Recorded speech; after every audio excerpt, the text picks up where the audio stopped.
en la Argentina. Solo se cubre un 30%. Es cierto que los consumos más altos pagan una factura mucho más alta y cubren una parte mayor del costo de generar electricidad, pero en promedio solo se cubre un tercio de lo que cuesta generar electricidad en la Argentina. Con lo cual, todavía Macri tiene por delante, si quisiera eliminar los subsidios a la electricidad, un aumento de por lo menos 170%. Después del tarifazo de luz, todavía falta otro tarifazo en algún momento de 170% si se quiere eliminar los subsidios que hay en el sector de electricidad. Esto es hoy, pero obviamente si eso se hace el año que viene o en el 2018, esta cuenta de 170%, el tarifazo necesario va a aumentar porque los costos de generar electricidad van a ser más caros el año que viene o en el 2018.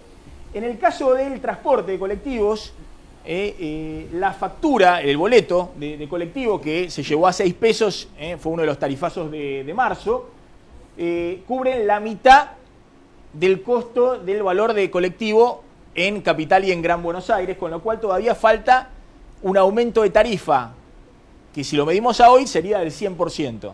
Si se hace el año que viene, cuando después del aumento de paritarias en el sector de autotransporte y demás, obviamente va a ser mayor. Y en el caso de gas, es lo que más se ha alineado después del último tarifazo.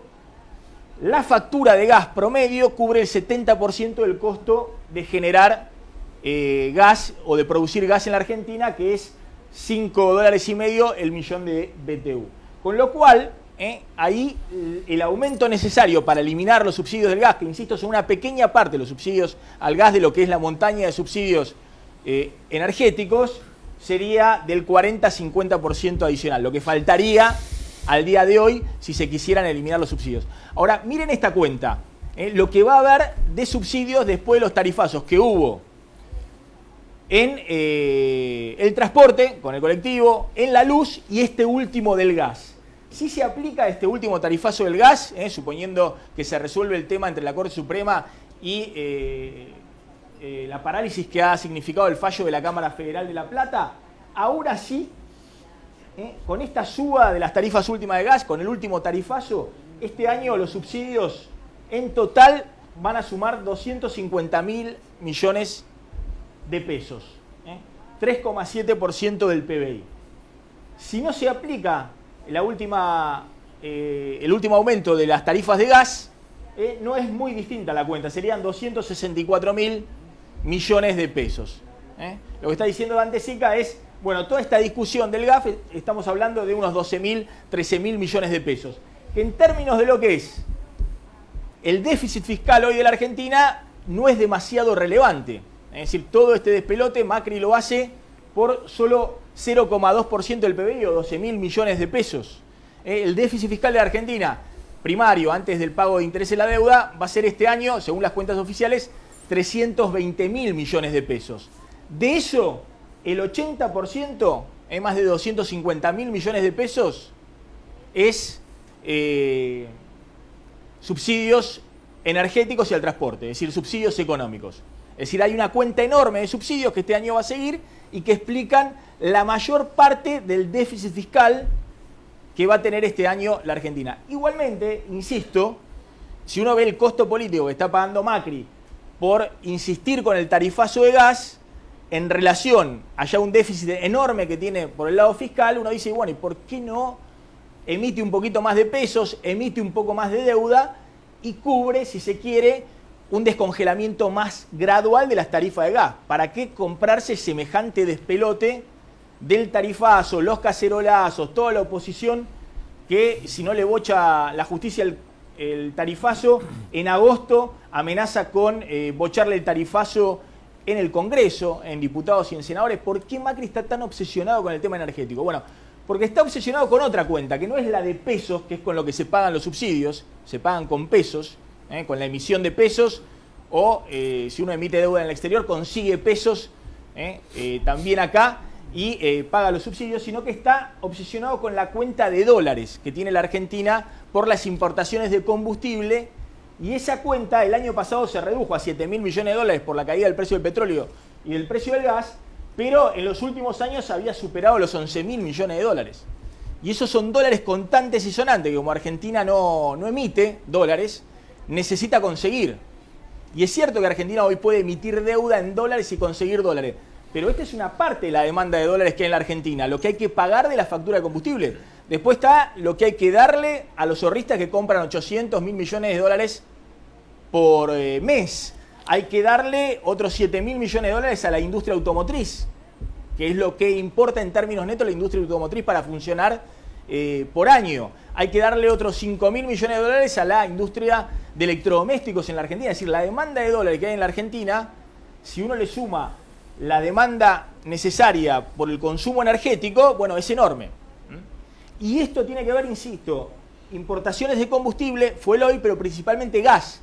Pero no tanto gas necesario para el consumo doméstico. También hay una cuota de la importación de gas que va al consumo doméstico, sino también gas que se usa para las usinas termoeléctricas, que son las que después producen energía, electricidad. Por eso esa factura enorme que hay de subsidios, la mayor parte tiene que ver con los subsidios energéticos y los subsidios a la luz. Bueno, esta es la obsesión de Macri. Macri ha dicho esta semana varias veces: hay que ahorrar energía. Mira, ahora lo vamos a discutir. Mirá, Macri repitiendo una y otra vez que hay que ahorrar energía. Voy a hablar de esto obsesivamente en cada circunstancia. Un tema crítico como es el tema de la energía y que consumamos menos energía. Consumiendo menos energía. ¿Qué es lo que se necesita? Energía. Ahorrar más energía. Entonces todos tenemos que ayudar siendo más austeros, cuidando la energía que consumimos todos los días. Colaboremos reduciendo los consumos personales de energía. Entonces, cuando de golpe ustedes se encuentren en su casa, en invierno, y se vean que están en remera o están en patas, es que están consumiendo energía de más. Menos energía. Menos energía. Esa misma obsesión es la obsesión que tenemos que tener cada uno de nosotros. Energía. Bien, ya están con nosotros nuestros especialistas, Claudio Slotnick, Claudio Suchovicki y Carlos González Prieto, que un ratito nos va a contar qué está pasando con la rural, que inauguró. Fueron todos los funcionarios del macrismo, guiños al macrismo, pero al mismo tiempo también reclamos de baja de retenciones adicionales para la soja, un problema adicional para Macri. Claudio Suchovicki, yo decía, Macri está obsesionado por la cuenta energética, la cantidad de veces que dijo esta semana desde ese exabrupto para algunos, ¿no? De no hay que estar en patas y en remera en la casa, hasta la apelación a ahorrar energía. Es esta cuenta, la importación de combustibles y el saldo de la balanza energética. Y el primer gráfico que pusiste, que me pareció muy bueno, el de Dante Sica, donde mostrás que 3,7% del déficit fiscal se forma precisamente por la cuenta de subsidios. Y el déficit fiscal, si aprendimos algo en la historia de los argentinos, que el déficit es lo que te genera tu poca independencia que tenés contra el resto de las variables, porque si no tenés que salir a tomar deuda, sí, o emitir plata, o cómo financiás ese déficit. Por eso creo que es integral el problema. Y te sumo uno más, que es el abastecimiento, que no es menor. Las cosas no es solo precio. Porque, voy a repetir el ejemplo de un colega, ¿por qué hay tantos venezolanos que arriesgan todo para ir a comprar cosas a Colombia? ¿Es por el precio? ¿O es porque no tienen Entonces, que vos te quedes sin gas, que no tengas, que te corten el gas, no es solo una cuestión de precio, es una cuestión de que la industria no arranca entonces. Es decir, Macri tiene temor, está bien lo que vos planteás, pues yo decía, bueno, la verdad que 12.000 millones de pesos más, 12.000 millones de pesos menos en un déficit fiscal de 300.000 millones de pesos, lo podés financiar. Pero vos decís que Macri tiene en todo caso temor de que si este año no daba señales fuertes para invertir en energía, el año que viene, el año electoral, tal vez haya cortes de gas, no solamente corte de electricidad. Déjame jugar a yo de periodista y te pregunto a vos. ¿Vos instalás una fábrica hoy si no sabés si vas a tener gas, si vas a tener energía? ¿Vas a producir si no tenés un horizonte de precio? Entonces, uno de los problemas que tuvo la Argentina en los últimos tiempos fue por restricciones de abastecimiento. De hecho, hasta cargar el auto con gas tuvieron que recortar. Entonces, hay una cuestión de precio, pero si lo mirás solo por el valor de la tarifa y el punto político de la tarifa, creo que nos estamos equivocando porque es mucho más integral. Está muy bien lo que estás diciendo vos, es un tema de tipo de cambio, es un tema de déficit fiscal y además es un tema de abastecimiento. Un tema de tipo de cambio, decís, porque mientras Argentina tenga importaciones millonarias de energía... Es el mayor importador argentino. El mayor importador de la Argentina es la Argentina importando gas. rubro de energía, claro, es lo que te consume gran parte de los dólares que, cuando tenías que las te de consigue Jai, el sector agropecuario. ya en el recuerdo, pero cuando tenías las de Jai y no dejabas importar a un importador que necesitaba, no sé, para vender ropa, una de las cosas es porque el cupo lo ocupaba el mismo gobierno importando energía. Entonces, por eso no es solo, me parece que está mal si es tema de una sola cartera económica. Tiene que abarcar a todos, porque repito, es uno de los flagelos. Hubo gobiernos en todo el mundo donde su principal problema es el abastecimiento de energía. Si no, no hay economía. Sabes, Maxi, que abonando un poco lo que decías al principio del bloque, ¿no? De un Macri obsesivo, esta semana en la rural se hizo el cumpleaños, el 150, una comida, estaba Macri, estaban todos sus ministros, estaba Michetti, bueno, mucho poder, mucho empresario. ¿Sabes cómo arrancó las palabras, las pocas palabras que dijo Macri? Retando a los que habían organizado el encuentro porque hacía mucho calor y había muchas luces prendidas. Bastante. Ahora, Macri está solitario en esa, con esa cuestión. Porque Macri se acordó tarde, digamos. Se acordó de enviar las señales de ahorro energético en pleno invierno, cuando los consumos se dispararon, el consumo domiciliario, el consumo de los comercios se dispararon, y por eso llegaron, como habíamos contado, facturas con aumentos astronómicos de 1000%, 1500%. Y con ese 400% que pusieron de tope, resolvés el tema, no sé si lo resolvés, pero aplacás un poco el tema político de que le puse un tope a la suba de la tarifa y que mucha gente no lo puede pagar, pero al mismo tiempo no resolvés el tema de abastecimiento porque incentiva a consumir más. Si a mí ya me aplicaron, o sea, ¿por qué voy a bajar el consumo si ya tengo un tope de 400%? Entonces, repito, el abastecimiento es un tema tan importante como el resto. Yo lo dije toda la semana, había muchos que me criticaban, ¿no? Pero yo digo, Macri está enviándole un mensaje, el de no andar en patas y en remera, a una franja de la población. Son 1,5 millones, 2 millones de personas de clase media alta y alta, que tienen la posibilidad de tener losa radiante, de tener una gran calefacción en su casa y andar en patas o en remera. A ese segmento, mientras Macri le está peleando y diciendo no, tienen que ahorrar menos, tienen que ahorrar más, consumir menos, la señal técnica que envía el gobierno poniéndole el tope del 400% a la factura, no a la tarifa, a la factura, es lo que dice Claudio Suchovicki. Te pasaste, seguí consumiendo porque yo te voy a cobrar 400% a la factura, ¿no? Es decir, es algo raro, digamos, desde el punto de vista técnico hay un error evidente. A ver, Claudio, vos decías, se dispararon los consumos en este invierno, 55% de aumento del consumo domiciliario. En los hogares, 55% de consumo de gas, de incremento, también hubo incremento en los comercios, no así en la industria y no así en lo que es el consumo de GNC a la industria, porque le aplicaron cortes. Es muy importante lo que decís, claro. A ver, con lo cual, todo el mayor consumo que tenemos es básicamente por lo que pasó, por la ola de frío, por el adelantamiento del frío, pero en los hogares. Es muy importante, ¿no?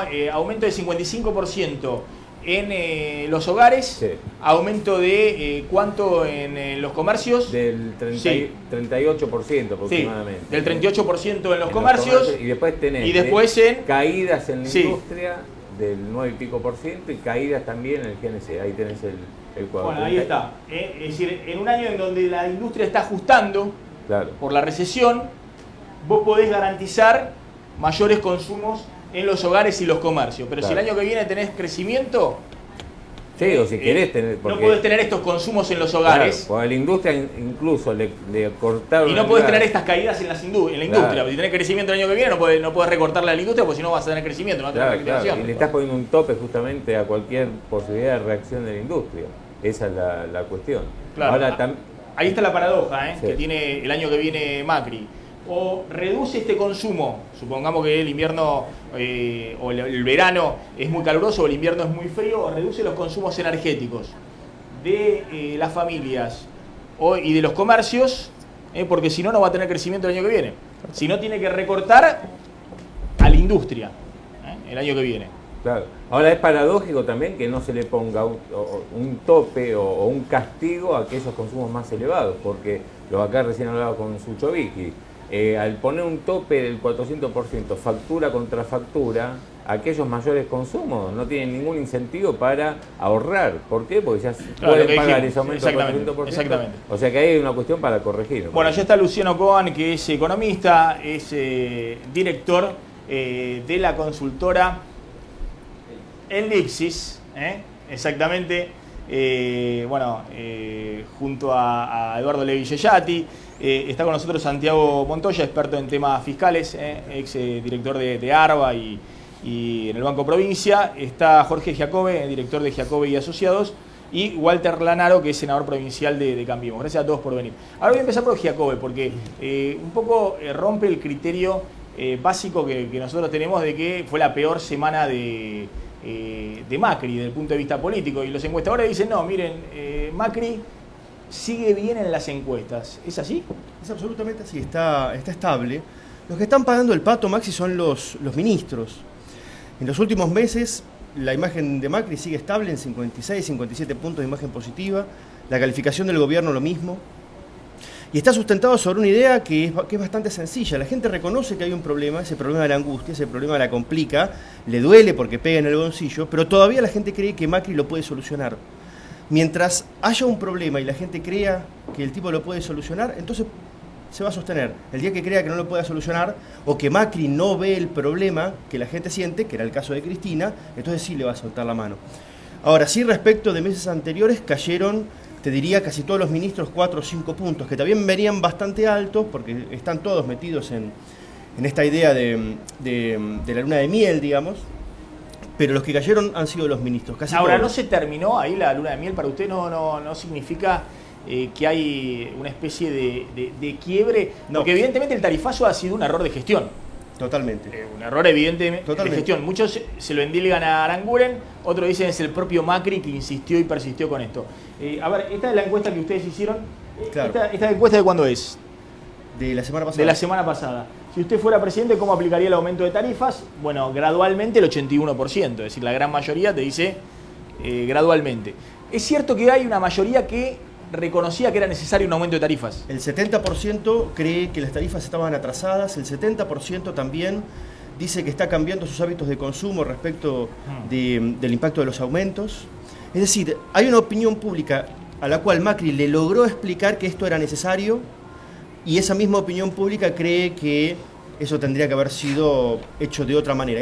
Pero hecho de otra manera. Y entonces, ¿por qué? A mí me sorprende este otro dato, ¿no? Que cuando se le pregunta a la gente, en ocasiones el gobierno rectifica sus políticas y lo admite públicamente, lo que nosotros llamamos el ensayo y error, Claro.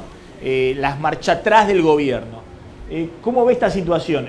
En general, la pregunta es si no se ve como una cosa de debilidad o de improvisación. Como un signo de debilidad o como un signo de fortaleza.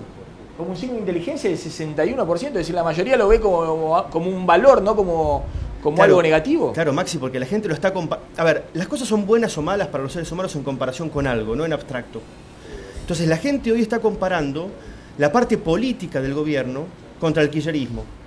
La queja sobre el kirchnerismo era que el kirchnerismo ni siquiera reconocía los problemas que tenía la gente y si la gente los planteaba fuertemente, de todas formas los seguía negando o si el auto le temblaba a 200 km por hora, lo que hacía el kirchnerismo era ponerlo a 300. Muy bien, ahí hay un cambio cultural que la gente lo está viendo en este momento de esa manera. Ahora, si los problemas que la gente los está aguantando con los dientes apretados, pero los está aguantando, si en algún momento el gobierno no tuerce el rumbo hacia que la gente esté un poco más cómoda, esas barras ahora se van esto a como empezar a una invertir. pareja, ¿no? Una pareja que te mandás algunas macanas de un lado o del otro. Bueno, está bien que te reconozcan cuáles son las macanas. En algún porque momento si te niegan es lo peor que hay. Claro. Ahora, si todo el tiempo te está reconociendo macanas el gobierno, en algún momento un quiebre va a haber. Por eso la luna de miel, descripta, digamos así coloquialmente, no es un concepto que esté errado, ¿no? Es decir, es un proceso de idealización donde la opinión pública o los seres humanos, cuando idealizamos una persona, Sí. una pareja, un amigo, un auto, una marca, Maxi, lo que hacemos es proyectar sobre eso aquello que queremos ver. La gente no está viendo al presidente real, está viendo lo que desea ver. Y la gente desea que esto salga bien.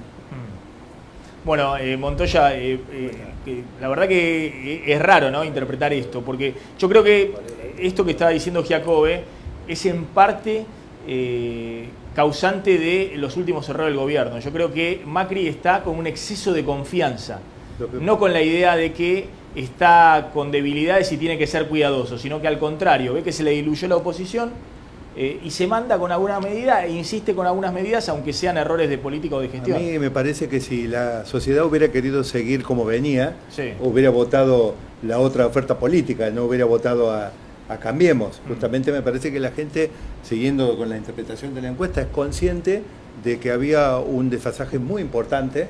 Yo quiero, no es lo que es más popular en este momento, ni tampoco me genera más amigos, pero tengo que decir que yo comparto absolutamente el tema de que un gobierno, un país que no cuida la energía y que no establece las señales necesarias para que tengamos ahorros de energía, no va para ninguna parte. No existe país en el mundo. También digo, y hablo sobre los casos de Francia y de otros países, cuando tienen que cambiar cuestiones tan sutiles como la matriz energética, por ejemplo, generar más con energía nuclear o con energía verde, digamos, sea con molinos de viento, o con energía solar, a veces se hace un plan estratégico de 20 años para lograrlo, de manera que estas son cuestiones muy serias, donde yo realmente avalo totalmente y acompaño este concepto de machacar permanentemente sobre que no podemos desperdiciar la energía así. Ahora, evidentemente el cambio cultural posiblemente hay que producirlo de manera, tampoco digo una gradualidad que no se termina nunca, porque si viene siguiendo algunos de mis conceptos y he venido otras veces a Plan M,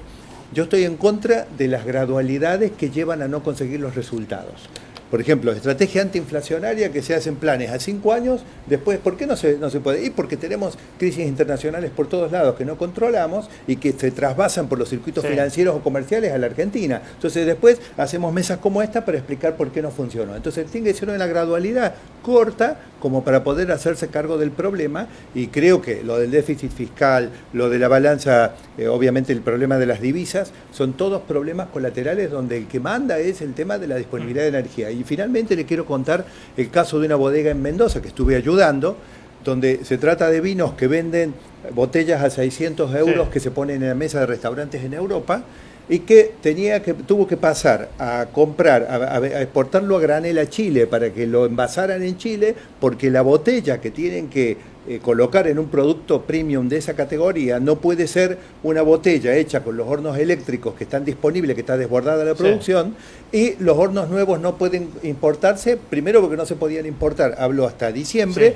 y después porque no hay energía eléctrica para poder bancar el consumo, con lo cual estamos en un problema muy grave con el tema energético. Y por supuesto, después la implementación. Indudablemente la implementación, negar que hay errores en la implementación sería bastante necio. Sí, pero además, está bien, aparte quedó claro, digamos, porque Macri le pegó el tarifazo del 400%, llegaron en algunos casos factura de 1.500, 2.000%, la gente consumió más. Si vos le diste la señal de precios, de tarifa, ojo que te va a quemar la factura, y la gente consumió más, digamos. Entonces, evidentemente esto no lo conseguí de un día para el otro. Luciano Cobán, son muy malas las señales que hubo esta semana, más allá del tema tarifazo, desde el punto de vista económico, ¿no? La inflación interanual, junio de este año, junio del año pasado, Ciudad de Buenos Aires, 47%.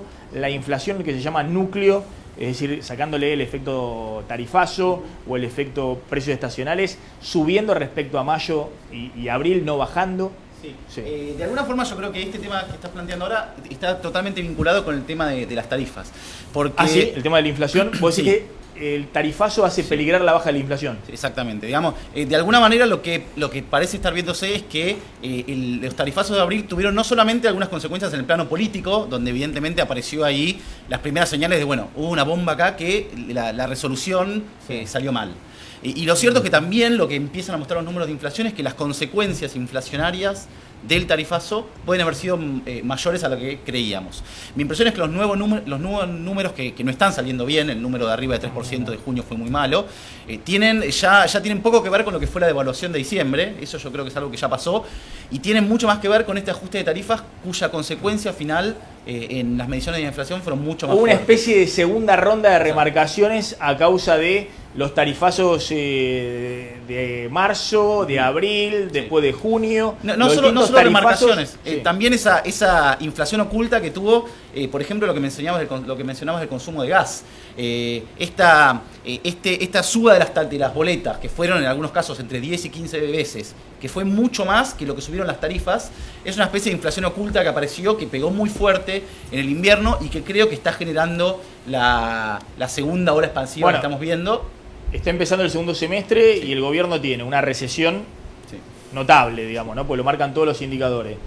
Por otro lado, un pico inflacionario y un conflicto político con el tema tarifazo. Mira, yo soy mucho más optimista en términos de crecimiento que en términos de inflación. ¿Ah, sí? Yo creo que el crecimiento va a volver, digamos, en ese sentido, creo que el segundo semestre va a mostrar algunas buenas noticias. En términos de inflación, respecto a lo que era hace unos meses atrás, soy bastante más pesimista.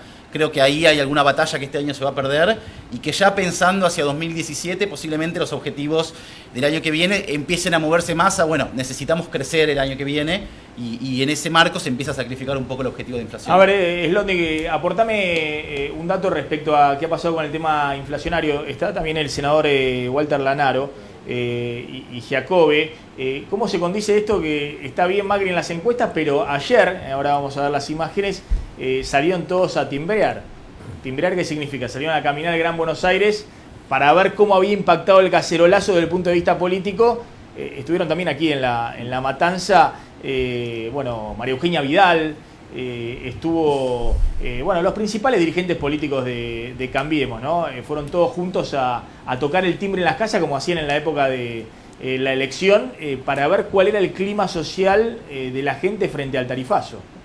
Ahora, vos fijate, el dato clave es este que recién comentábamos, lo que se llama la inflación núcleo, inflación subyacente, que tiene que ver con aquellos precios que no están regulados por el gobierno, como por ejemplo alimentos, que dicho por el propio gobierno a través de Jorge Todesca, el número 1 del INDEC, es lo que más preocupa y ya empiezan a pasarle responsabilidad a las empresas, al sector privado, que bueno, siguen aumentando, digo, con el justificativo que le encuentren, si es por el tarifazo, la segunda ronda de suba de precios, pero claramente es lo que más se está preocupando, esa inflación núcleo que está arriba del 3%. Fíjate, tomamos datos de precios de productos de la canasta básica de junio del año pasado. Es impresionante el gráfico ese que vos mostrás, donde la inflación núcleo, que es esta que decíamos, que no tiene que ver con el tarifazo, o los precios estacionales, va para arriba. Claro, los últimos 3 meses, en vez de bajar, claro, va para arriba. Vos fíjate, hasta hace algunas semanas, 2 o 3 meses, teníamos a Alfonso Pratgay diciendo la inflación núcleo va hacia la baja. Era esta inflación, ¿no? Que claro, en enero,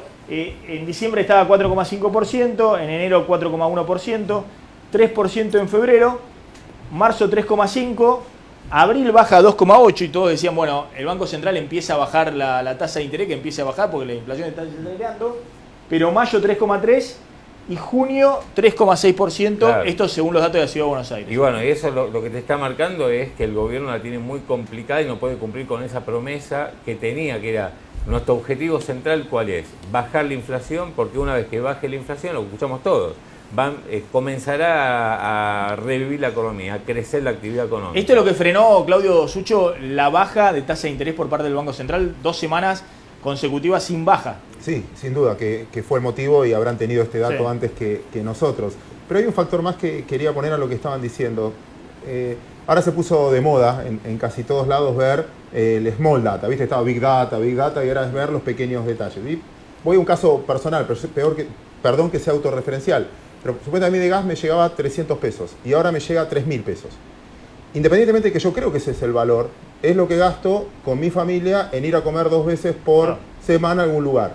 El problema no va a ser el gas, el problema lo va a tener el restaurante que me llevaba a mí a comer, porque yo voy a dejar de hacer eso para poder pagar esto. Entonces, esto tarde o temprano se va a trasladar, independientemente, insisto, perdón que me ponga autorreferencial, pero creo que es el caso de empezar a ver los pequeños datos, que es decir, esto tarde o temprano se traslada a consumo, como se traslada a consumo, puede controlar la inflación, pero el punto es, si exageramos en esa dosis, que la recesión sea más grande. Bueno, como decía Luciano, no sé quién va a ganar, inflación, crecimiento van a ser como rivales. Ahora vos fíjate cómo hasta hace poco decían, la depresión económica, la recesión va a ser justamente quien obligue a moderar la suba de precios. Eso no se está notando. Lo que se está notando es que, al contrario, la inflación núcleo, o sea, los precios de los alimentos, por ejemplo, cada vez se aceleran. Está bien. De todas maneras, en el ejemplo que daba Claudio Suchovicki, hay que decir que si pagaba en el bimestre del año pasado, abril-mayo, de gas 300 pesos y ahora le llegó 3.000 pesos, lo que ha puesto como solución el gobierno esta semana de 400% de la tarifa es que en vez de 300 pesos va a pagar 1.500 pesos. Va a tener Pero va a la larga a tener sé que- 1.500 pesos pero a para la ir a larga sé que- seguir yendo a comer pero- afuera. lo digamos. que hay a que- la larga sé que el costo es 3.000 y Claro. sé que el costo es 3.000, porque lo comparo con otro, porque la cosa que no es que subió el gas, todo subió 40-50% en el último tiempo. Claro, y las demás tarifas también, ¿eh? Hablamos del gas, pero está la electricidad, AISA, Todo, los peajes, el agua. los No, el combustibles. transporte. Hay que mirar el ingreso disponible de las familias, me parece, ¿no? Si no, vamos a esperar milagros en términos de consumo. Bueno. En cambio de precios relativos. Digo, Bueno, esto es un poco lo que dice Montoya. Si uno mira junio de este año, junio del año pasado, en la ciudad de Buenos Aires, 47% de inflación. ¿Cómo cerraron las negociaciones salariales? En 32%, 33%. Hay una caída del poder adquisitivo salarial de 14 puntos en la ciudad de Buenos Aires. Bueno, pero eso es lo que está también detrás de la Eso- recesión que estamos viviendo. Que no- Es detrás de la No, recesión. claro, digamos, la recesión del primer semestre, que cuando uno lo compara, digamos, no alcanza a ser una crisis, se usa mucho la palabra crisis, lo que estamos viviendo es una recesión parecida a la 2014, incluso menor a la que fue 2009, pero cuyo principal factor detrás tiene que ver con la aceleración inflacionaria y con la caída de la capacidad de compra de los Bueno, ingresos. mirá, si uno ve con lo que pasó en el 2014, este nivel de inflación de casi 30% en 6 meses, lo habías alcanzado recién en agosto o en Sí, sí. septiembre. Claro. Acá te adelantaste 2 o 3 meses, es decir, esta inflación es mucho más fuerte que la que hubo en el, Claro, en el era- 2014, que llegó casi a 40%. No, 38%. un poco más, pero la composición fue muy diferente. En la de 2014 la inflación estuvo mucho más vinculada a la devaluación y mucho menos al ajuste de tarifas. En esta oportunidad la asociada a la devaluación fue relativamente baja. El impacto por la suba de tarifas fue Acá muy vos, fuerte. ¿cuánto le pones? ¿10 puntos, 12 puntos adicionales por el tarifazo? Sí, por lo menos. Sí. A la inflación de Sí. 40% que con suerte va a cerrar este año. Sí. A ver, está Lanaro. Bueno, políticamente, ¿cómo estamos? ¿Están en una situación desesperante como analizan algunos sectores de la oposición? ¿O están con un exceso de confianza? Por eso van a timbrear a ver qué pasa en la gente. No, ni una cosa ni la otra. Salimos a temblar porque fue una promesa de campaña. Nosotros salimos en campaña a hablar con la gente, escuchamos sus problemas, sobre todo en el conurbano, donde hacía mucho que no los escuchaban. Asumimos el gobierno, estamos tomando medidas que quizás afecten el bolsillo de la gente, quizás no, afectan el bolsillo de la gente, y salimos a dialogar con ellos, porque me parece que eso es lo que la gente valora, y por eso los números no caen. Porque seguimos hablando con ellos, y el mayor rédito que tiene este gobierno es decirle la verdad a la gente. Esto que hablamos de la inflación, que es mayor a la del 2014, el sinceramiento tarifario, tiene que ver con hacer crecer o tratar de tomar medidas que hagan crecer a la economía en el futuro, pero sobre bases sostenibles y no sobre una economía mentirosa como vivimos los últimos 12 años. Me parece que eso es lo que la gente ve. Y la gente reconoce que las tarifas, no solo la gente, los mismos dirigentes y ex empleados y funcionarios del Frente para la Victoria reconocen lo mismo. Las tarifas estaban atrasadas. Hay que actualizarlas, digo, de 2.500 millones que se pagaba, vos lo dijiste bien hace unos días, de 2.500 millones que se pagaba de subsidios. En el 2006 pasamos a 140.000 millones de pesos de energía que se pagó en el 2015. Eso es terrible, eso se traduce en falta de inversión, la falta de inversión se traduce en menor y mala calidad de energía, y pasamos de un superávit de 5.000 millones de dólares de energía a un déficit de 5.000 millones de dólares. Es terrible la situación energética de la Argentina, y hasta que no actualicemos las tarifas y no sinceremos la economía, va a ser imposible generar inversión, va a ser imposible que la gente se le deje de cortar, porque también recordamos esto, el 2003, 3% de cortes, 2015, 17% de cortes en el gas. Ni hablar de la luz, ni hablar en el verano de la luz, en el invierno el gas. Es terrible la Ahora, situación energética. yo entiendo la idea de salir a la calle, ir al timbreo y demás, de generar esa idea de no estamos encapsulados, ¿no? Que es un poco lo que le pasó en los últimos tiempos a Cristina. Digamos que había, no sé, 1 millón de personas en los cacerolazos y Cristina seguía acusando de que eran los oligarcas que compraban dólares. Y, bueno, después lo que apareció esta semana, ¿no? Bueno, de esa es otra la caja de diferencia, seguridad de la presidenta, bueno, pero de la expresidenta. Pero más allá de esa discusión, salir a la calle y decir, bueno, hay también una conexión con la realidad, no es que nos aislamos. Ahora, mucho de lo que hubo en términos de cacerolazo, más allá del fogoneo del kirchnerismo y demás, hay un disgusto con el tema de tarifas. Evidente. Totalmente. Maxi, mira, el otro día estaba moderando un focus group. Sí. Y tenía enfrente una mujer propietaria, Capital Federal, 37 años, que se quejaba porque habían venido las tarifas, ya habían llegado todas las boletas de su casa, lo había votado a Macri en todas las instancias. A ver. Y entonces yo trataba de preguntarle dónde lo ponía, en qué casillero lo ponía en una encuesta de imagen, ¿no? Muy buena, regular, mala, muy mala. Entonces le pregunto una vez, y ella, no, porque yo las tarifas vinieron, yo que lo voté y ahora esto me duele. Bueno, está bien. Entonces le pregunto una vez, evita contestarme, le pregunto dos, evita contestarme, le pregunto tres, evita contestar. Cuando desagotó toda la queja, Maxi me dijo que lo ponían bueno. Es decir, hay una parte de la opinión pública, sobre todo la parte que confío, que está dolida por el tránsito, pero que todavía no le suelta la mano. Eso en algún momento va a pasar, porque le pasa a todos los gobiernos y porque la demanda de los seres humanos es inagotable. ¿No? Si soluciona la inflación y después soluciona la economía, va a venir otra demanda, otra demanda, otra demanda, otra demanda. ¿Okay? Ese es el desgaste final. Puede durar 4, puede durar 8 años, pero en este momento todavía hay gente que está apretando los dientes y cree que esto tiene sentido. Hay toda una discusión respecto a qué pasa con los casos de corrupción que van apareciendo y demás, ¿no? Obviamente el kirchnerismo dice que con eso están tratando de tapar la realidad. Es evidente que la aparición de los casos de corrupción del kirchnerismo sirve para hacer la realidad, si se quiere, más digerible para aquel que dice, bueno, si la alternativa era la corrupción del kirchnerismo, me banco cualquier ajuste ahora. Ahora, también está la pregunta de si no hay un interés por revisar los casos de corrupción del kirchnerismo de la sociedad mismo, mientras la situación económica vaya mal. Digamos, porque esta es una sociedad donde si la situación económica va bien, no importan los casos de corrupción, sean del kirchnerismo, sean del macrismo, sea de quien sea, ¿no? En todos los países pasa eso. Pasa eso. En todos los países, según he visto, por lo menos en los principales países de Europa también, sí. Es decir, cuando vienen tiempos de recesión o tiempos de crisis económica, la sociedad está mucho más pendiente de esas situaciones que si no lo estuviera. Y la sociedad argentina tiene una amplia historia de ser así. En el momento que ha ido muy bien, pareciera, escuché muchos especialistas, encuestadores, incluso... Sí, claro, que la corrupción no importa. Claro, si está la mía, que se la pueden llevar tranquilo. Sí. Ese es más o menos el concepto. Eso no puede ser así. Cuando hay una sociedad que está enamorada de un dirigente, la corrupción no importa hasta ahora, excepto que haya habido un cambio cultural que lo veremos. Ahora, lo que está sucediendo es que la sociedad se desenamoró del kirchnerismo y en la bronca le quiere ir al hueso.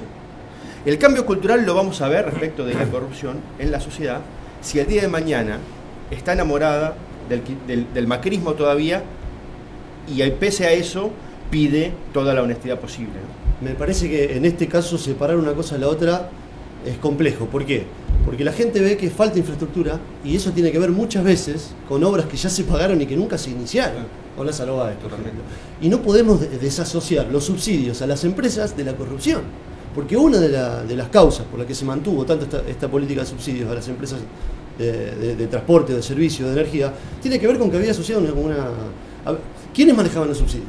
Debido, Jaime, ellos manejaban el subsidio. Entonces yo te doy, si viene el retorno, y los bolsos de Julio López, ¿de dónde salió esa plata? La plata que estaba en la caja de Florencia Kirchner. ¿De dónde sale esa plata? Bueno, sale, entre otras cosas, de la obra pública, falta de infraestructura y de la política de subsidio. La energía es cada vez peor. Por eso es muy importante, como dice el senador, me parece que eso conduce al tema del sistema, ¿no? Porque hoy estamos un poco en la casuística, en el tema de la sanción social, del periodismo y la justicia haciendo su trabajo.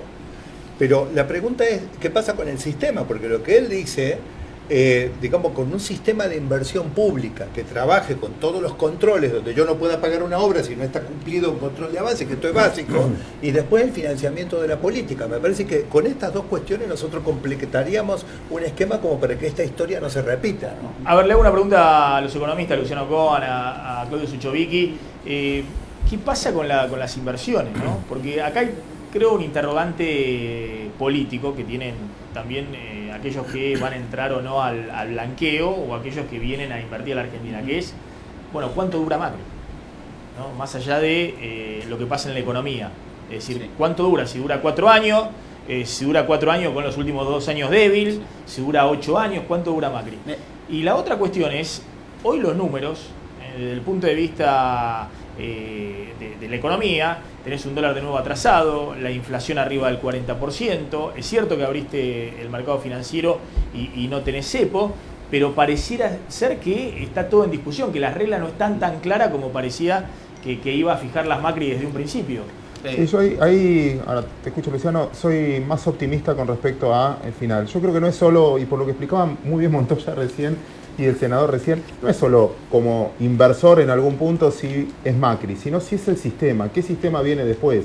¿Qué sistema político? Si vamos a avalar o no la corrupción por un estado de ánimo como no tengo obra pública por lo que pasó. Me pareció brillante la descripción de ambos recién. Por eso me parece que cuando vos escuchás al sistema político en general, te da la sensación de que vas madurando claramente a cambiar ese sistema. La primera inversión, obviamente financiera, siempre pasa lo mismo, porque al tomar una decisión financiera dura un segundo. Comprame bono, comprame acciones, vendeme dólares, comprame dólares. Esa la haces en un minuto. La economía real... Eso no te reactivó la economía. No, eso es, entra plata y te abarata el costo del dinero, que no es menor. No es menor. Y te saca alternativas de inversión. ¿Cuánto te rendía una LEVAC? Y 30 y pico % anual. ¿Sabes qué? Mientras que me rinda 30 y pico % anual, después veo qué hago con las inversiones. ¿Y cuánto rinde un bono? 8% anual. ¿Sabes qué? Mientras que rinda esto, después veo si voy a la economía real. Un bono en dólares. Un bono en dólares. Cuando estas tasas van bajando, el inversor te dice, che, ¿qué más hay?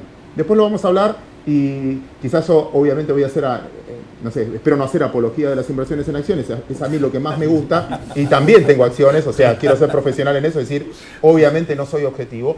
Pero también decir que los inversores, los fondos te dicen, háblame de empresas ahora, no me hables más de bonos ni de nada, háblame de empresas. Y el segundo punto es, la economía real, necesitas 6 meses. Quiero saber cómo está la energía, cómo está la infraestructura, y recién ahí arranca. Por eso, y después lo social viene cuando una empresa, cuando vos ves que tu compañero, que vos tenés trabajo y no estás pensando si te van a echar o no, es ahí donde decidís consumir. Entonces, siempre los ciclos fueron, primero los mercados, después la economía real, y por último mejora lo social, o al revés, o pasa al revés, porque lo social es cuando yo ya veo que me llaman para 2 laburos y no tengo miedo de que me echen de uno. Ahora, digamos, se complementa esto que cuenta Claudio con la sensación por ahora de que el gobierno va perdiendo cierta credibilidad. Porque vos tenés a un gobierno, Alfonso Pratgay, diciendo a principios de año vamos a terminar el 2016 con una inflación del 25%. Después corrió el arco y dijo...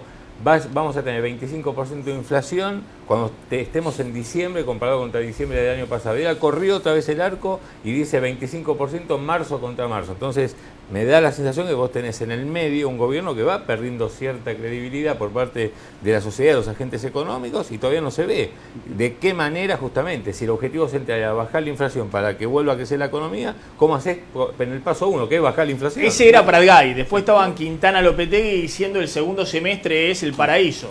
Digamos, ¿no? Instalaron el discurso o el mensaje mediático del gobierno que venga el segundo semestre. Y después estaban con el tema de la lluvia de inversiones, ¿te acordás? Sí, Maxi. Sí, bueno, pero un técnico, yo no conozco equipo de fútbol que el técnico en el primer partido diga, no, este año no vamos al descenso. Siempre vos tratás de generar expectativas para que la gente también se motive. Eso lo entendemos, supongo que es parte de la del juego. Yo comparto con él la parte optimista de lo que está pasando. Lo cierto es que el proceso de las inversiones reales son procesos que llevan tiempo. Hay que tener en cuenta, por ejemplo, que Argentina hace 3 meses salió el default.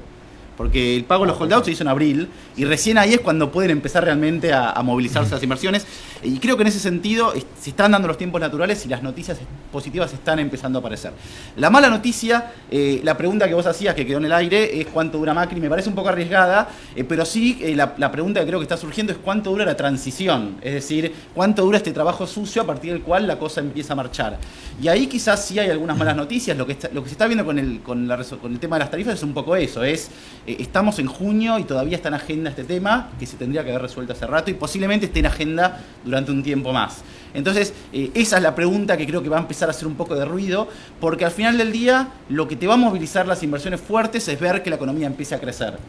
Pero para que la economía crezca necesitas las inversiones. Yo te planteo una cosa más de fondo, ¿no? No sé si tenemos ahí el gráfico que venimos mostrando de la maldición de los números pares, ¿no? Es decir, todos los años donde no hay elección, vos ajustás, caes, así estamos del 2012, los años impares donde hay elección, la economía crece. No hay economista que no coincida que el año que viene vamos a crecer. Sí, y es obvio que el año que viene vamos a crecer, la diferencia es cuánto. Si vamos a crecer 3%, 3 o 4, vamos a crecer 3, bastante. 4%, 5% y demás.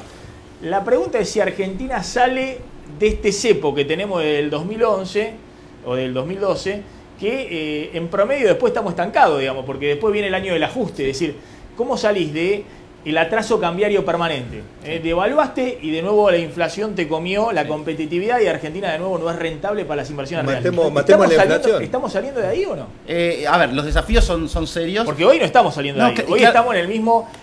Ahí yo acepto las críticas que hacen, por ejemplo, José Luis Esper o Carlos Melconian, que dicen, bueno, mirá, hay una cuestión de kirchnerismo prolijo, de buenos modales, porque están de alguna manera entrando al mismo círculo vicioso en el cual entró en los últimos años el kirchnerismo. Yo creo que al final es como subestimar la magnitud del problema que hay. Argentina tiene un problema macroeconómico serio y hay muchos objetivos que compiten entre sí. Argentina necesita crecer, Argentina necesita recuperar competitividad, necesita bajar la inflación, necesita resolver las tarifas, reducir el déficit fiscal. Son muchos objetivos muy difíciles de resolver. Ahí quizás es donde no comparto mucho la estrategia de comunicación del gobierno, que todos estos problemas los termina escondiendo, y hacia adelante implica muchos desafíos. Bueno, comparto totalmente ese planteo. Yo creo que tenemos un problema económico realmente serio y es como una operación a tórax abierto, como dicen los médicos. No hay manera que esto no sea costoso. Esto también puede explicar por qué se le da un apoyo todavía al gobierno, porque es como uno va al cirujano, sabe que uno tiene una operación compleja, no puede esperar que la operación no le genere algún tipo de dolor. Lo que está esperando es que sea el postoperatorio lo más llevadero posible y la operación sea exitosa.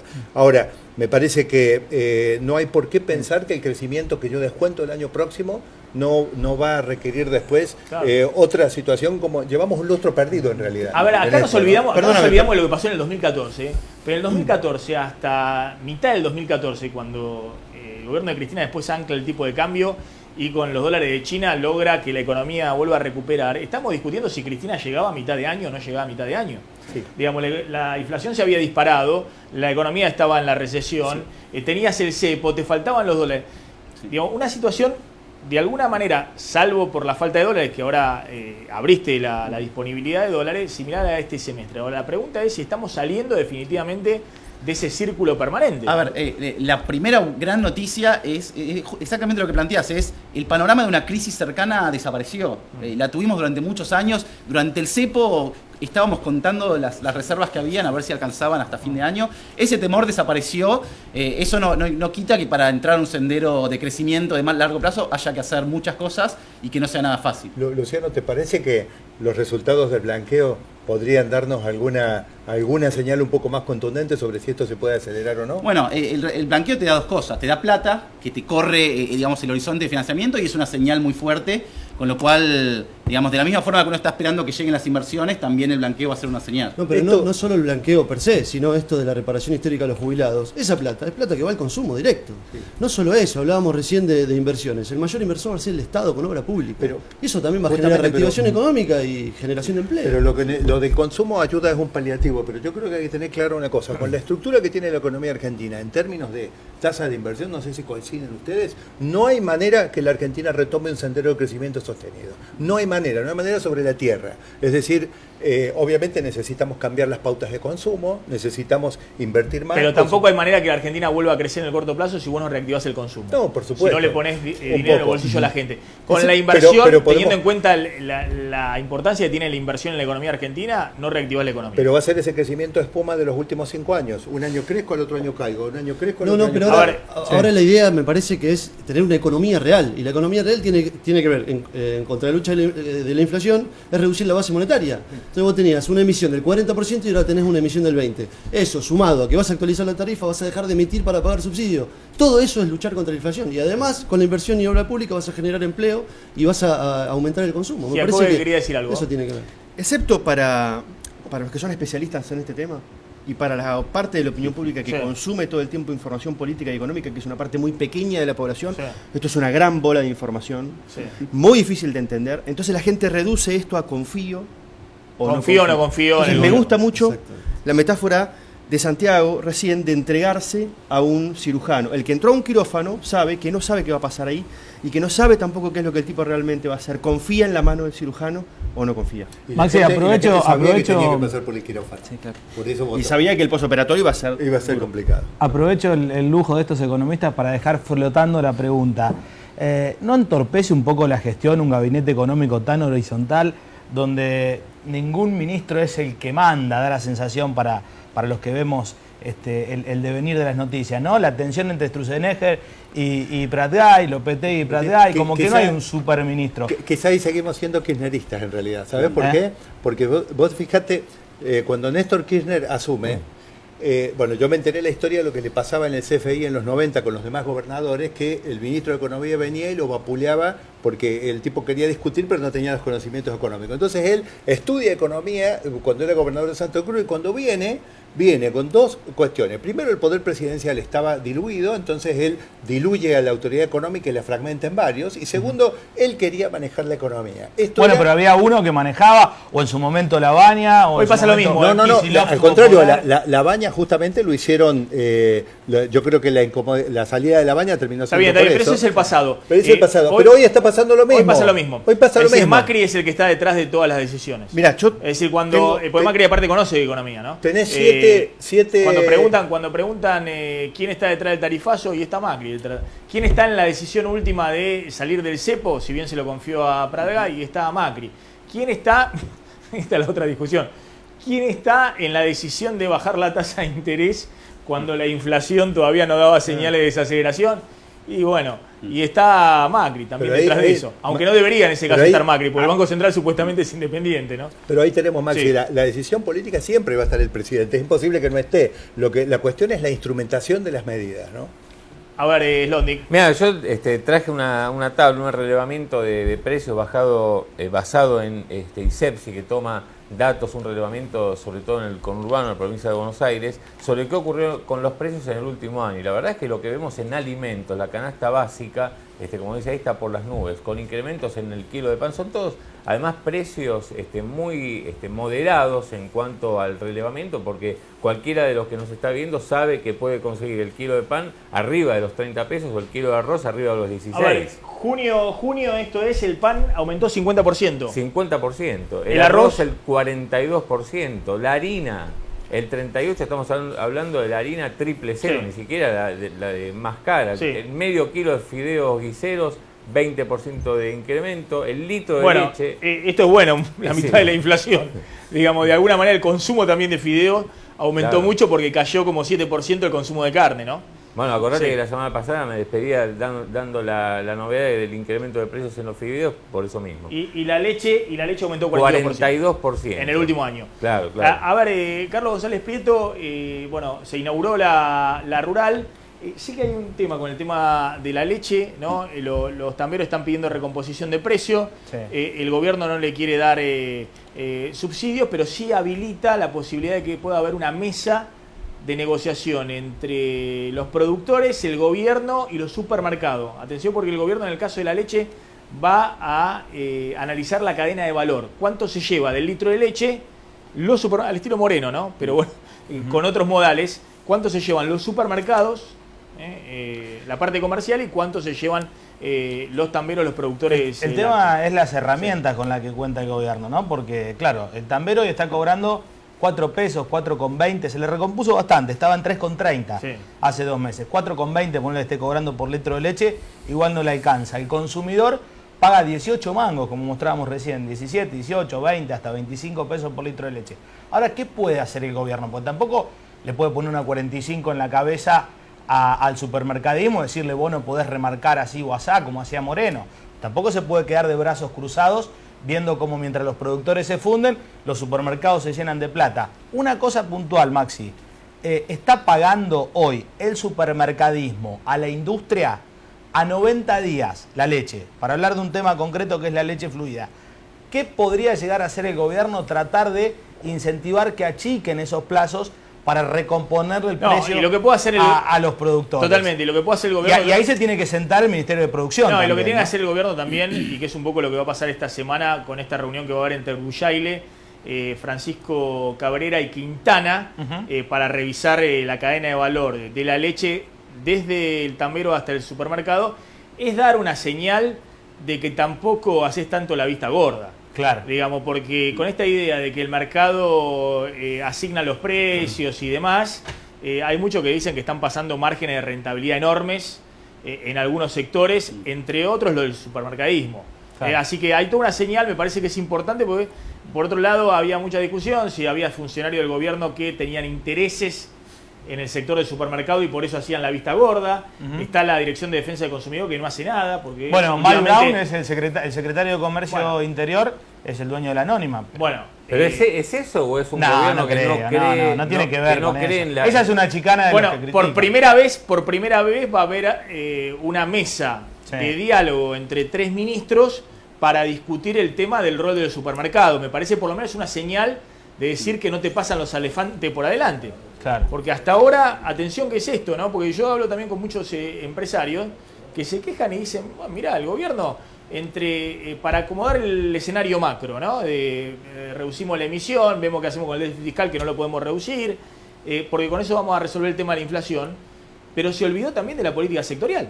Es decir, no hay ningún control de nada. Digamos, no te digo control de precio, te digo a los supermercados aplicale algún tipo de inspección para ver si están cumpliendo o no con la ley de defensa del consumidor o la ley de defensa de la competencia. Y no es aplicar algún instrumento. Lo que pasa es que el del gobierno Estado hasta ahora demostró que no cree en eso. Fíjate que cuando hablábamos acá en diciembre, apenas asumidos, la idea era hacer una mesa de diálogo, convocar a los sindicatos, a los la concertación. Y todo eso quedó en la nada. Entonces, me parece que no creen en esos instrumentos. A ver, Carlos, simplemente una línea. Están pidiéndole en la rural a Macri una baja adicional de retenciones. Sí, esta semana hubo una reunión en el Ministerio de Agroindustria. Fueron los productores de soja que están nucleados en Axoja a decirle al gobierno, bueno, queremos que bajen 5 puntos las retenciones a la soja como habían prometido. Obviamente que es para el año que viene. Lo que piden es, si la soja se va a sembrar en el segundo semestre, dame la señal que vas a bajar un 5% el año que viene. Hoy el planteo así, desde el punto de vista político, es una locura. Claro, pero imagínate si el gobierno, pero ahí sí empiezan los cacerolazos, porque imagínate, están los consumidores pagando el ajuste de la inflación. Claro. Por otro lado, los tarifazos. Y encima le bajás otros 5 puntos a la soja, no, ahí hay una clase media. Incluso, Maxi, perdóname, incluso dentro del mismo sector agropecuario, ¿no? Porque por un lado, en el gobierno dicen, Macri tiene que cumplir con la palabra empeñada, que dijo que en mayo bajaba 5 puntos. Pero eso a costa de cualquier cosa, no. Imagínate los chancheros o los lecheros que están calientes como una pipa porque dicen que no terminan de solucionar su problema. Le van a dar 5% a los productores de soja, también te genera conflicto dentro del mismo campo. Ya bajaste este año la retención de no la soja, solamente del 35 afuera. al 30%. Perdón, yo creo que sería, digamos, cumplir con su promesa sería una muy mala idea, porque lo cierto es que los números fiscales son alarmantes y son mucho más serios de lo que, digamos, de lo que entra en la discusión. Se habla de un déficit, incluso un cuadro que mostraste hace un rato hablaba de un déficit de 5% para este año. Ese es el déficit primario. Tiene para... Al 5% hay que sumarle cerca de 2 puntos de intereses y además hay que sumarle la pérdida que está teniendo el Banco Central. Con lo cual la situación fiscal es realmente alarmante y digamos... Yo insisto, de todas maneras me parece que lo que están viendo los inversores, no sé si considerar lo mismo Claudio Suchovicki, los inversores por lo menos financieros, no es el déficit fiscal, que es espantoso en la Argentina, es mayor que el año pasado, son números verdaderamente horribles, sino es la sustentabilidad política del gobierno.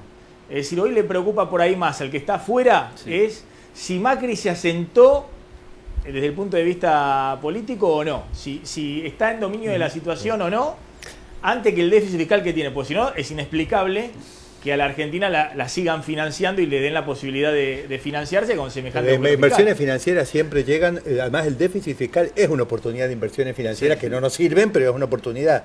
Me parece, yo no quisiera ese tipo de inversiones, ¿no? Títulos públicos que rindan el 7%. No, igual, Santiago, déjame una sola cosa. Obviamente, no soy objetivo en esto, con la camiseta. Pero te tiene que interesar porque finalmente compran bonos y los bonos son los que financian el déficit fiscal.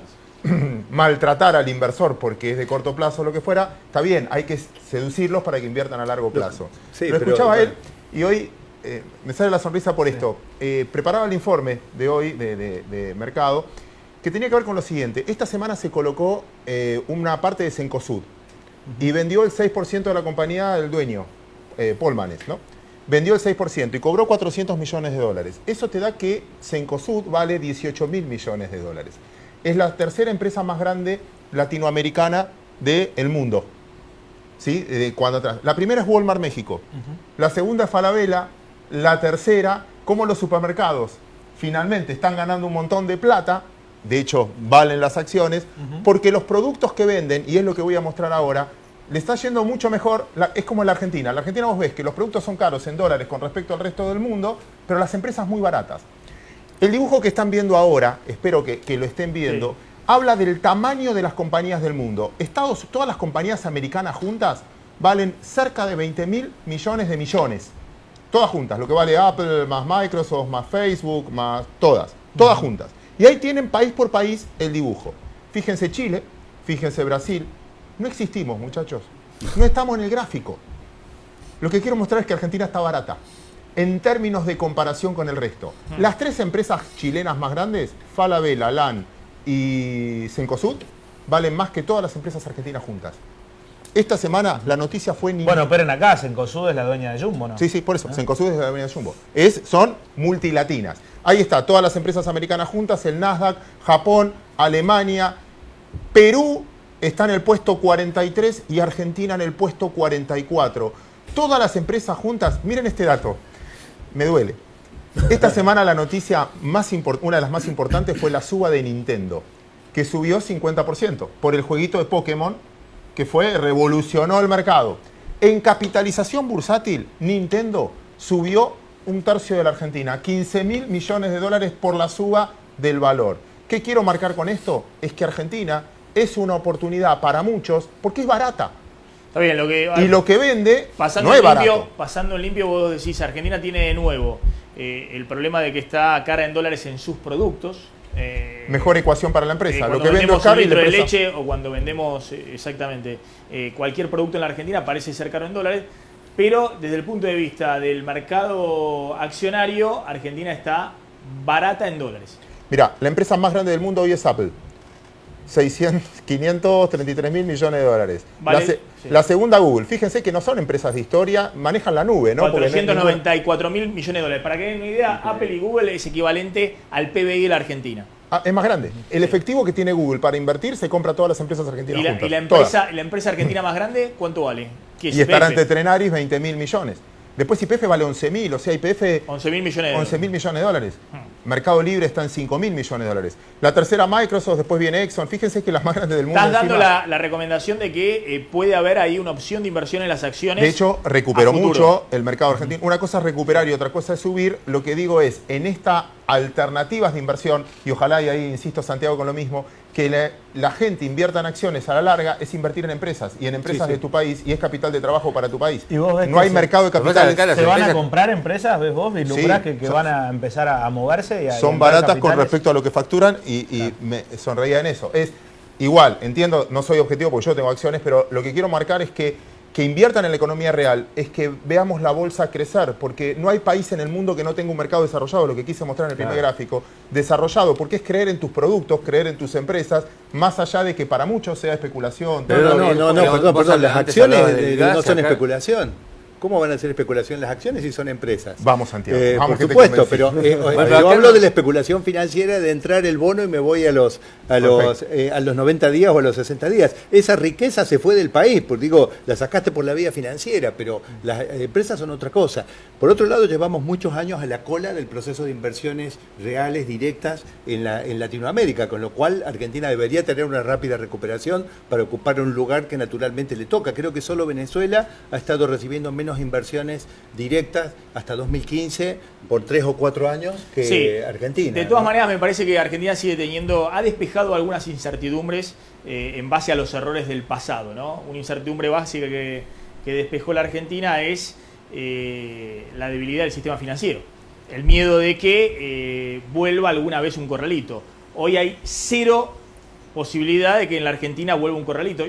De hecho, el año pasado tampoco había posibilidad. ¿Por qué? Porque hemos aprendido que Argentina no puede tener dolarizado todo su sistema financiero, como estaba en los 90. La única que puede tener miedo de que vuelva un corralito es Florencia Kirchner o Cristina, ¿no? Que sacaron todos los 4 millones, 5 millones de dólares y lo pusieron en la caja de seguridad. Pero el resto no hay miedo. Lo otro que hemos aprendido es que no puede haber nunca más tipos de cambios fijos, y así como había el 1-1 de la convertibilidad. Lo aprendimos en la última década, por eso todas las devaluaciones, lo aprendió obviamente Macri. Lo que todavía me parece que no se ha despejado como incertidumbre es que el peso puede ser una buena inversión a mediano plazo. Es decir, que los argentinos podemos apostar al peso sin dificultades, más allá de que transitoriamente obviamente todos hacen la bicicleta. Cristina cuando gana Macri, los primeros 4 meses se la pasa pedaleando con Levax. Esto se conoce ahora, digamos, Cristina compró Levax hasta marzo. Después se dolariza, no porque tenga miedo con el dólar, sino para evitar un embargo.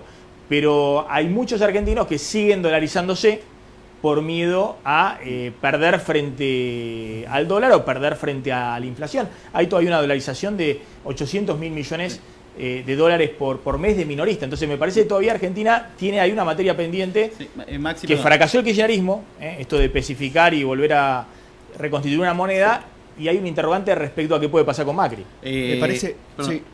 Breve. Mi impresión es que, digamos, no hay magia en eso. Sí. Al final del día, que la gente crea en la moneda del país requiere que haya un manejo responsable de la macroeconomía. Digamos, es un correlato natural que ha pasado en toda América Latina. Con lo cual, en ese sentido, es poco el huevo y la gallina. Si la macroeconomía se resuelven los problemas y da un sendero despejado de estabilidad, el peso se va a convertir en un activo de ahorro. Me parece que también se despejó esa idea, ese miedo viejo del riesgo político de un presidente que se cae frente a la angustia de la sociedad. No tanto porque el presidente sea o no sea más o menos fuerte, sino porque hay una sociedad que transita de otra manera sus angustias. Antes los argentinos, cuando estábamos angustiados, salíamos a la calle y lo reemplazábamos por algo de civil o por algo de uniforme, no nos importaba la calidad de lo que venía. Y me parece que ahora la sociedad empieza a cumplir sus contratos. Y esto está demostrado con el último proceso de Cristina. 54%, a los 3 meses toca el dólar, se empieza a descomponer y la gente la aguantó hasta el final. Sí. Yo las consultas de inversores internacionales que recibimos, reuniones y demás, yo no escuché a nadie que tenga alguna duda sobre el cumplimiento del periodo constitucional de gobierno por parte del presidente. Y eso es saludable. No, pero a ver, eso es muy saludable. Yo cuando decía, a ver, cuánto dura desde el punto de vista del poder político. No es lo mismo un gobierno que tiene 2 años fuerte, pierde las elecciones el año que viene y tiene sus últimos 2 años débil, que un gobierno que se proyecta fuerte 4 años y aspira a tener 4 años más. Eso para las inversiones es fundamental, desde el punto de vista de qué horizonte tenés. Me parece que hoy es más importante ese horizonte que si el numerito del déficit fiscal te da 5% del PBI o 6 o 7%. Sobre todo si hay un plan fiscal no sé, a 24 o 30 meses que lo acomode. Y no solamente del gobierno, sino de las alternativas que vos tenés al gobierno. Es decir, qué oposición se genera, porque es un poquito la idea. La gente que tiene dólares fuera del sistema y los quiere traer adentro del sistema, no está pensando en un año, está pensando en los próximos 10 años. No es el temor a que se vaya Macri, sino a que vuelva Cristina, me parece, al final del día. Por eso, Maxi, me parece importantísimo esto. No, el temor es cómo gobierna Macri y cuáles son las alternativas a Macri desde el punto de vista económico. Por eso me parece importantísimo esto que recién mencionábamos, que es que salga a la calle y que escuche a la gente, y no estar encerrado como lo hizo el gobierno anterior. Gracias a todos por haber estado esta noche en Plan M Económico. Nos estamos retirando. ¿Querés decir algo, Carlos? Sí, gran parte de la política esta semana en la rural. Te diría todo menos Cristina y su gente, porque también de la oposición, no solamente Macri. Mansur estuvo esta semana, Juan Manuel Urtubey, va Massa, va Maxi Montenegro, Alfonso. Gracias a todos por haber estado esta noche en Plan M Económico. Nos estamos retirando. Quédense en Canal 26. Nosotros nos reencontramos mañana a las 9 de la noche con Plan M y si no el domingo próximo a las 8 con Plan M Económico.